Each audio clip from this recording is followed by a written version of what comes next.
Hello everyone, I'm Andrii Dzygunenko and I present the research of periodic analysis of 7 eclipsing binary stars of EAtype with TESS data. So we studied 6 eclipsing binary stars using the TESS photometry data. The object of our study you can see in the following sentence. We determined the type of these binary stars, plotted phase curves, and periodograms. In addition, the period, initial epoch, and error for each of the period were calculated. Moreover, we calculated and plotted the Omanasi curves. Our entire work was based on TESS photometry data, so we downloaded this data using the Makulsky archive for space telescopes. To begin with, we need to divide the light curve of each star into separate minima and maxima. We separated minima and maxima of the stars using a program called Splitter version 2.6. This is a simple Python code that cuts the data into 2 parts. The first part contains only minima, the second part contains only maxima.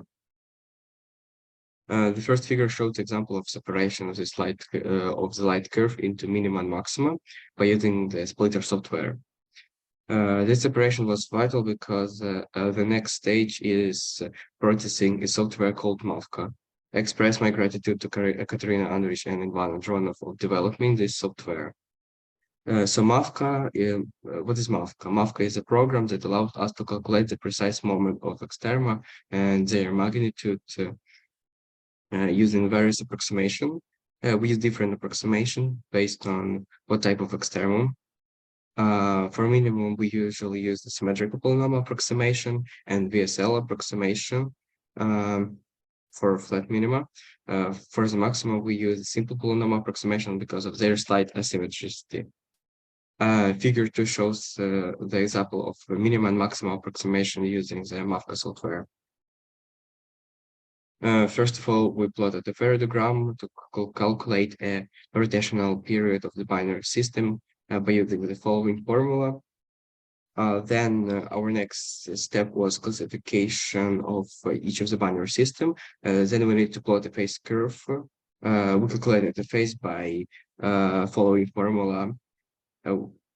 Yes, okay. And in addition, we calculated estimation of period error. And finally, our main part of this research was plotting and analyzing Omanasi curves. So Omanasi curve, it's observed minus calculated curve.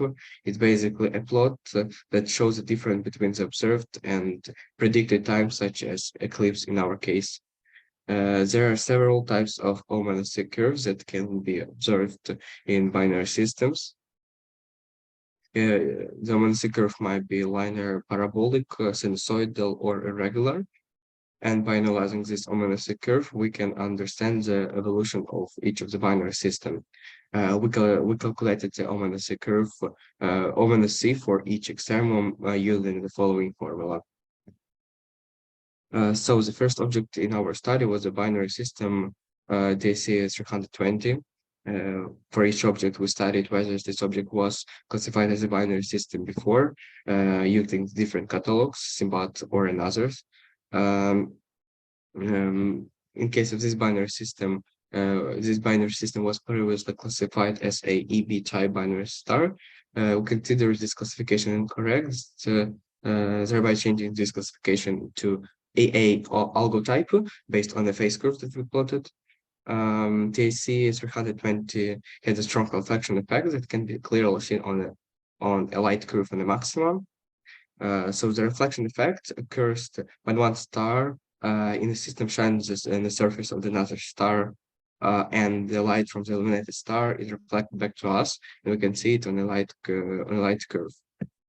We calculated the period of rotation using the periodogram that you can see on this slide. Also, on a phase curve, you can see the quite significant deviation.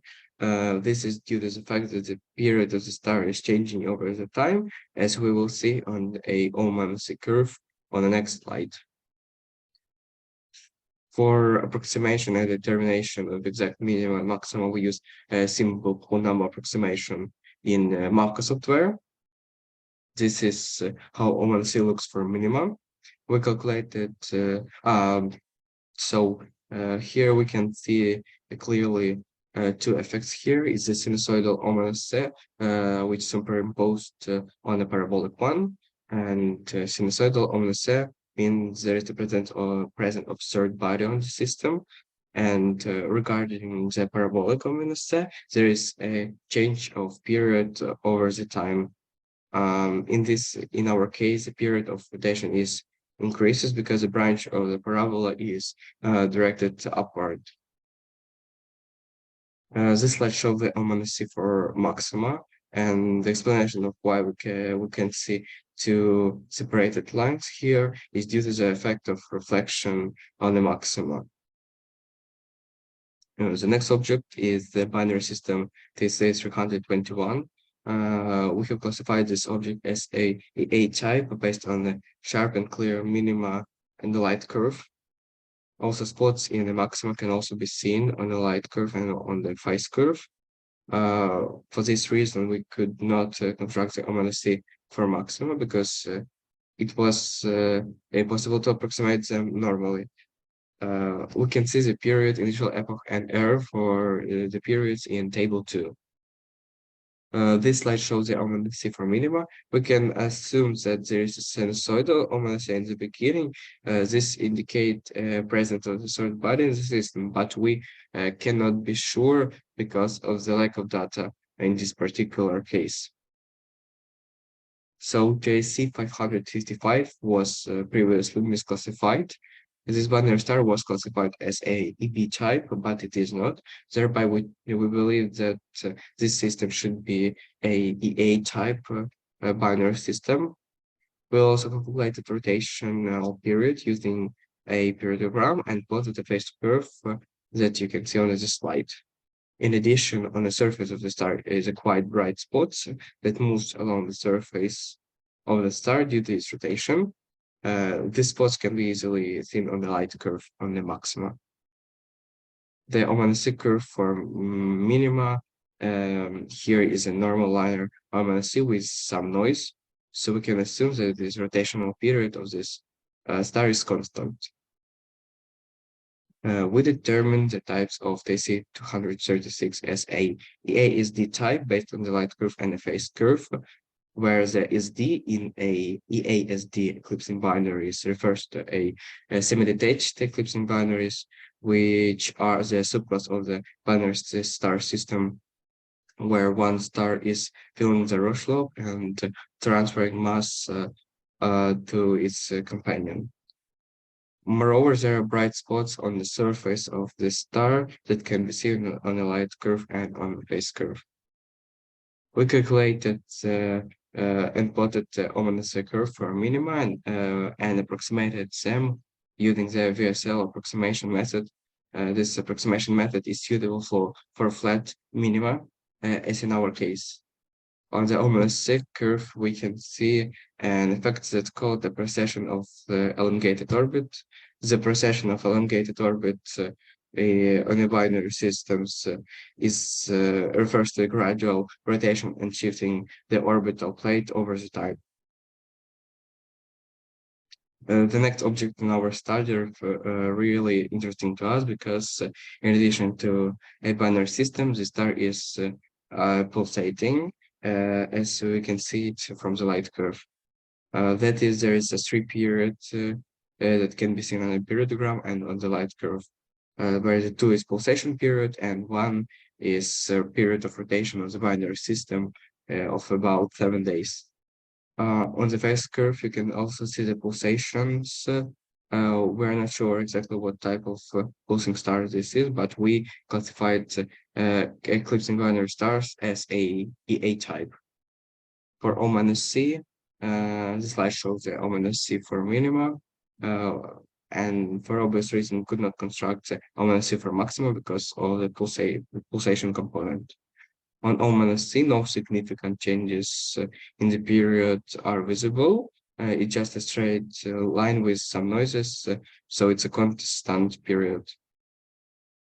And moving on the last object, you can immediately notice that there is 2 periods of on the light curve.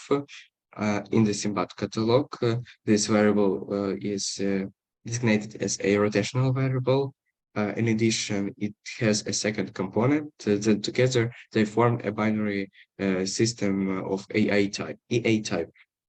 A rotational variable is a type of variable star that exhibits changes in the brightness due to the variations of the rotation motions, and this star typically has spots on the region of increased and decreased brightness, and the spot can travel come in and come out our view, and this leads to the changes on the light curve, changes of magnitude on the light curve. Regarding the phase curve, you can see here how the magnitude of rotational variable changes due to the big spots on the surface of the star. But we plotted the phase curve relative to the rotation period of the binary system. So the maxima remains in a constant place, and their magnitude tends to just to change. To approximate the maxima in the binary system, we use WSL approximation method, as I mentioned before.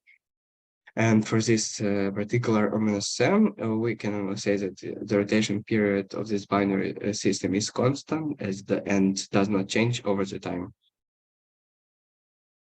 The results of our period analysis show that TSC 320 ominous of this TSC 320 for minima has a sinusoidal plus parabolic shape. This means there is a probability of presence of a third body in the system and a flow of matter between the star and due to the parabolic O-C.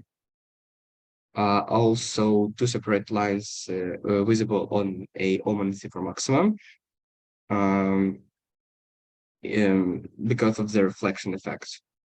In case of TSC 321, we also assume that presence of the third body in the system because the O-C, some part shows a sinusoidal shape, but due to the lack of data, we could not confirm this.